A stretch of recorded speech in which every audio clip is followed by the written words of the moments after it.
RT अंतर्गत शिकत असलेल्या विद्यार्थ्यांची परवड.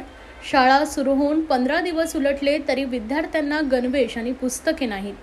राईट टू एज्युकेशन कायद्याअंतर्गत शिकणाऱ्या विद्यार्थ्यांना अद्यापही गणवेश आणि पाठ्यपुस्तकं देण्यात आलेली नाही आहेत. त्या पार्श्वभूमीवर ठाणे महानगरपालिका मुख्यालयासमोर सर्व पालकांनी एकत्र येत आंदोलन करीत प्रशासनाचा निषेध नोंदवलाय. सरकारने वंचित दुर्लभ घटकातील विद्यार्थ्यांना शिक्षणासाठी शासकीय अनुदानित खासगी शाळांमध्ये मोफत व सक्तीच्या शिक्षणाचा अधिकार अधिनियम 2009 अंतर्गत 25% प्रवेश घेतलेल्या कोट्यातून प्रवेश विद्यार्थ्यांना मोफत पाठ्यपुस्तकं, लेखन साहित्य व गणवेश पुरवण्याची जबाबदारी शाळेची असल्याचं नमूद असूनही शालेय व्यवस्थापन देत नसल्याचा आरोप पालकांनी केला आहे. खासगी शाळांचे पैसे सरकारकडे स्थगित असल्यानं 2023 मध्ये अनेक शाळांनी विद्यार्थ्यांना मोफत पाठ्यपुस्तके, शिक्षण साहित्य, गणवेश वाटप केलेलं नाहीये. त्यामुळे अनेक विद्यार्थ्यांना 3 महिने शिक्षणापासून वंचित राहावं लागलं होतं. त्यावेळी देखील शासनाकडे मागणी करण्यात आली असल्याचं पालकांनी सांगितलंय. तर आताही तशीच परिस्थिती निर्माण झाली असून शाळा सुरू होऊन महिना उलटून गेला, मात्र अद्यापही शाळेकडून पाठ्यपुस्तके व गणवेश देण्यात आलेली नाहीये. शाळा व्यवस्थापन आरटी विद्यार्थ्यांमध्ये भेदभाव करते का, असा प्रश्न पालकांनी यावेळी उपस्थित केलाय. मात्र येणाऱ्या काळात पाठ्यपुस्तकं, गणवेश दिले नाहीत तर उपोषण करू, असा इशारा पालकांनी दिलाय. माझे नाव प्रभा फाळके, मी आरटी पॅरेंट आहे.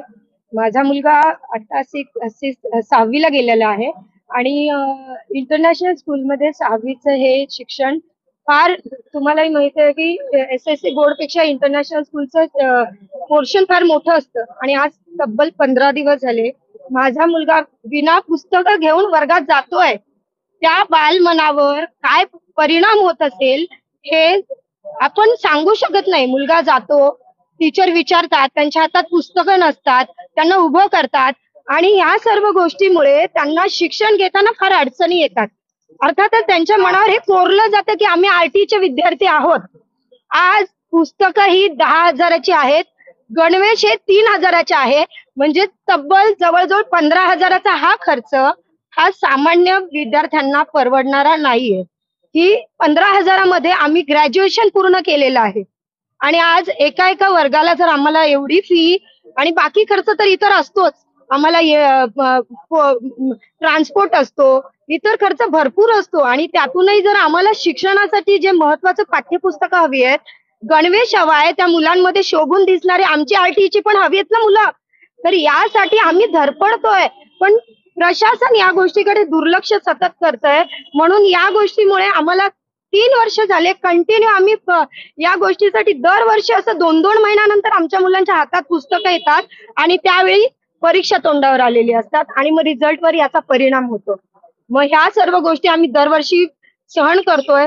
तर माझी प्रशासनाला एवढीच विनंती आहे की आम्ही आरटीचे मुलं जरी आम्ही आरटीचे पॅरेंट असलो तरी आमच्या मुलांना आरटीचे मुलं म्हणून गणले जाऊ नये, शाळेतून त्यांना विचित्र वागणूक मिळू नये, त्यासाठी आमची मदत करावी. आमच्या हक्कानुसार आम्हाला सर्व काही वेळेवर द्यावं, एवढीच विनंती. तर शाळा सुरू होऊन 15 दिवस झालेले आहेत, मात्र आरटीआयच्या अंतर्गत जे काही मुलांना पाठ्यपुस्तक आहेत, गणवेश आहे, अद्याप मिळालेले नाही. आपण काय नेमका पाठपुरावा केला? आम्ही जिल्हाधिकारी साहेबांची भेट घेतली होती 14 तारखेला. त्यानंतर आम्ही मुख्यमंत्री साहेबांना निवेदन पाठवलं, शिक्षण विभागाला निवेदन पाठवलं. इथे जे शिक्षणाचे उपायुक्त आहेत पवार साहेब यांनाही निवेदन दिलं होतं. परंतु हे शाळा प्रशासनाला हे कळवत नाहीये की त्यांचा आणि या शाळा प्रशासन साठालोट आहे हे समजत नाहीये. आज राईट टू एज्युकेशन हा जो कायदा आहे 2009 मध्ये पारित झालेला संसदेमध्ये कायदा असून तरीही हे शालेय प्रशासन आहे हे मुलांना पाठ्यपुस्तके देत नाहीये, गणवेश देत नाहीये, काही कुठलीही सुविधा मोफतपणे देत नाहीये. शालेय प्रशासन हे सरळपणे सांगताय की आमचे शासनाकडे पैसे आहेत, आम्ही देणार नाहीये आणि येथील अधिकारी सांगतायत की शाळा आणि शासन बघून घेईल. ते शाळांना आम्ही कळवलं आहे की तुम्हाला पाठ्यपुस्तके, गणवेश सर्व फ्रीमध्ये दिलं पाहिजे. परंतु कुठलेही शालेय प्रशासन पाठ्यपुस्तके किंवा गणवेश हे मुलांना मोफतपणे देत नाहीये. अशा शाळांच्या वरती खरं तर प्रशासनाने कारवाई केली पाहिजे. पण प्रशासन काय हलगर्जीपणा करत आहे हे समजत नाहीये. आज मुलांच्या भविष्याचा प्रश्न आहे, त्यांच्या शिक्षणाचा प्रश्न आहे, त्यांचा तो अधिकार आहे शिक्षण म्हणजे. आणि राईट टू एज्युकेशन कायद्याने तो त्यांना मोफत ज्या सुविधा आहेत ते त्यांना मिळाल्याच पाहिजेत. यासाठी आम्ही आज परत इथे आलेलो आहोत. मा- तर आपण जर बघितलं तर न्यायालयात ही केस पेंडिंग आहे. यावर्षी देखील प्रवेश झालेले नाहीयेत अद्यापही. याकडे कसं बघताय आणि ह्यामुळे तुम्हाला आता यंदा पाठ्यपुस्तकं मिळालेली नाहीयेत? नाही नाही नाही हा विषय यंदाचा नाहीये. जे न्यायालयात केस चालू आहे तो पार्ट वेगळा आहे.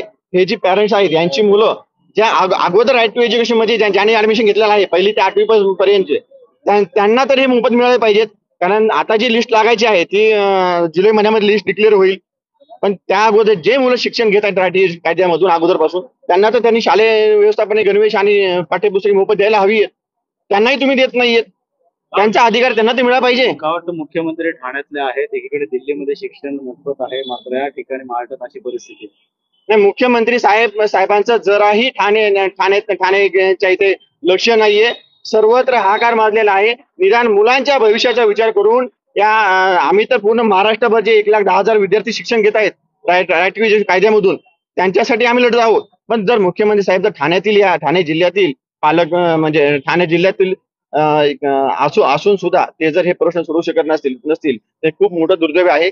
आम्ही सर्वांना निवेदन देऊनही जर मुख्यमंत्री दखल घेत नसतील तर खरंच यापेक्षा मोठा दुर्दैव काय म्हणा. दीपक केसरकर या संदर्भात काय तुम्ही पाठपुरावा केला आहे का शिक्षण मंत्री? नाही, गेल्या वर्षी आम्ही शिक्षण मंत्र्यांना सर्वांना निवेदन पाठवली होती.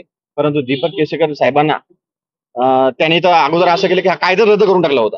त्यानंतर आम्ही जिल्हाधिकारी मार्फत तिथे आंदोलन केल्यानंतर तो कायदा आणि कोर्टमध्ये केस काही संस्थांनी केल्यानंतर तो कायदा परत पारित झालेला आहे.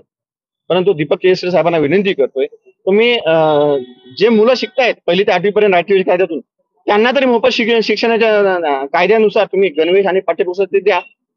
मुख्यमंत्र्यांचं म्हणणं आहे की सर्वसामान्यांचं हे आहे, ठाणे असेल या महाराष्ट्र असेल, मात्र अशा संदर्भात पालक वर्गांना न्याय मिळत नाही. नाही मुख्यमंत्री साहेब जरी बोलले असतील सर्वसामान्य सरकार आहे पण सर्वसामान्य माणसांना सुविधा ह्या मिळत नाहीयेत. याचं मुख्यमंत्री एकनाथजी शिंदे साहेबांनी ग्राउंड लेवलवर उतरून याची चौकशी करावी.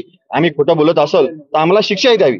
पण आज हे आहेत हे गरिबांची मुलं आहेत शिकणारे आरटीए राईट टू एज्युकेशन मधून. कारण श्रीमंतांची मुलं याच्यामध्ये फॉर्म भरत नाहीयेत. मग त्या मुलांचं शिक्षण मिळत नसेल तर खरंच हे ग्राउंड रिपोर्ट करणं गरजेचं आहे.